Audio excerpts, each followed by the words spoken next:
جوون 30 سالم با موتور، ببین چی شدم. پولون بسته شدم همش پر. در خدا وکیلی نخرید.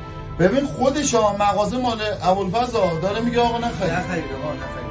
الان نخرم خود کرایه بکنم. داداش از تو جیب میدی مشکل نداره، ولی انقدر نخرید که ارزون بشه. من راضیم پاسبین بخوام مغازه هم جمع کنم، ولی نخرید. آقا نخرید. داداش الان خودت چی گفتی؟ گفتی یه دونه کرایه زدم چی؟ آقا با موتور از اینجا رفتم تا صادقیه واسه 80,000 تومان. من چجوری بیام 75 تاشو بدم واسه شیر؟ واسه این تو مسافر با بزنی؟ من واسه این بعد اینجا تا تجریش با موتور تو این سرما برم 2 بار بعد برم. بعد اونو بخری. خب پس زنم چی میشه؟ 80,000. بچه‌م چی میشه؟ خورد و خوراکمون چی میشه؟ مارکت زندگیمون چی میشه؟ پسنداز که اصلا گوره باباش.